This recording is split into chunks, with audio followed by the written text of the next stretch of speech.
Salut, c'est Olivier. Alors dans cette vidéo, j'aimerais vous parler de vivre sans béquille.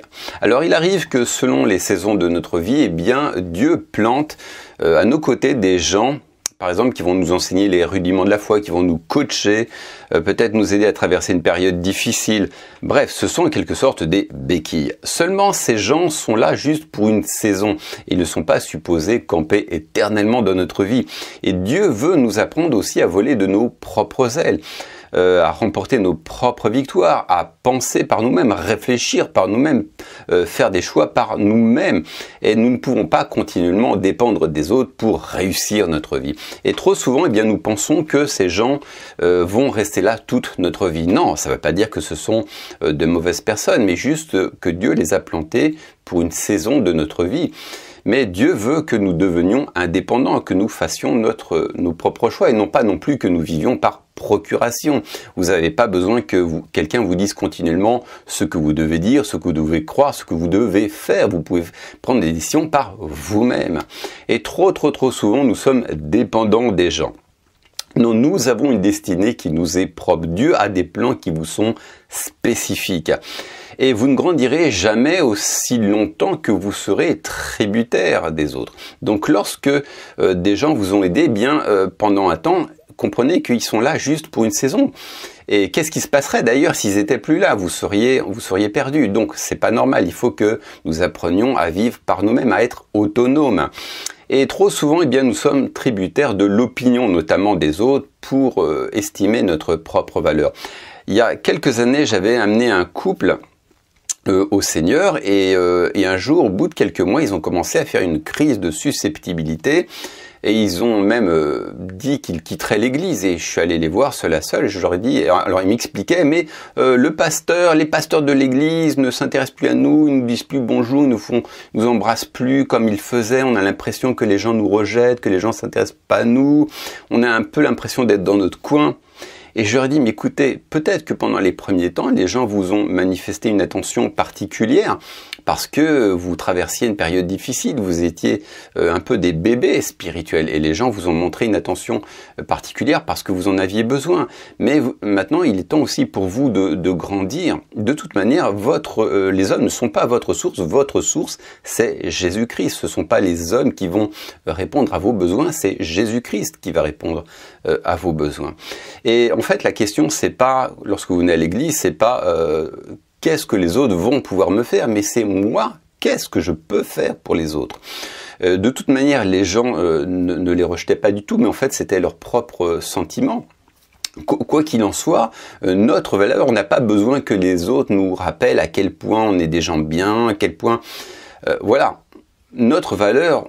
On n'a pas besoin que les autres nous disent qui nous sommes pour prendre conscience de notre propre valeur.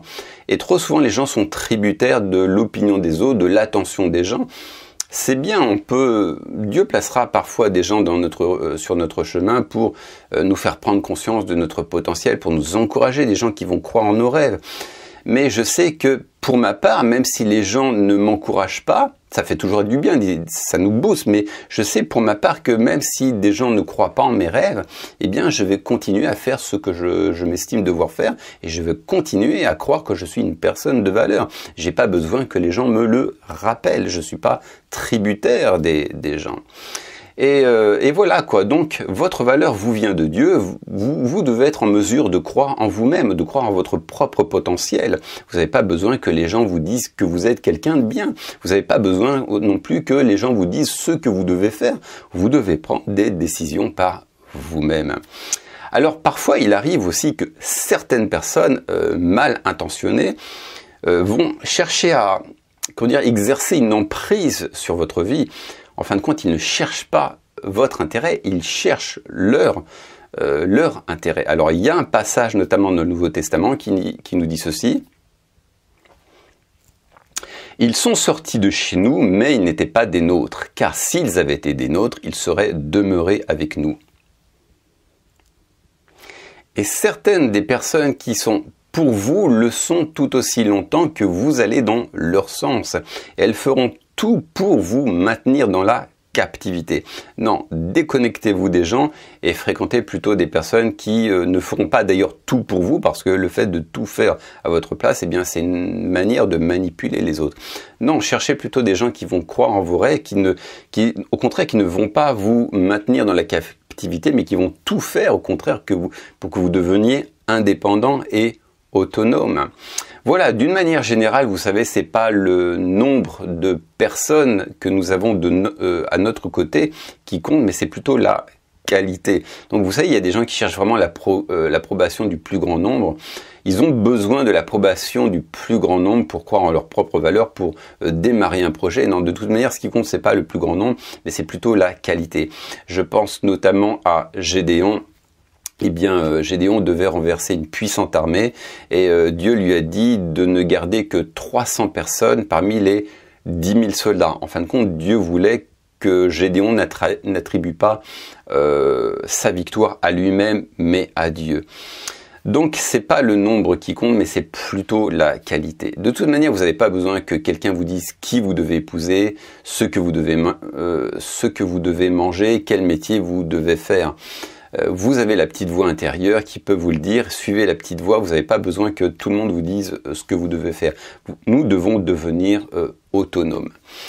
Voilà, c'est tout ce que je voulais partager avec vous. Donc, vivons sans béquille. Dieu a une destinée qui vous est propre, mais aussi longtemps que vous serez tributaire des autres, eh bien, vous retiendrez le Seigneur de vous donner le meilleur et tout simplement, vous vivrez par procuration. C'est pas sain de vivre par procuration. Dieu a pour vous des projets de bonheur et non de malheur, mais des choses qui vous sont spécifiques parce que vous êtes une personne unique. Voilà, c'est tout ce que je voulais partager avec vous et je vous donne rendez-vous pour une prochaine vidéo. Ciao!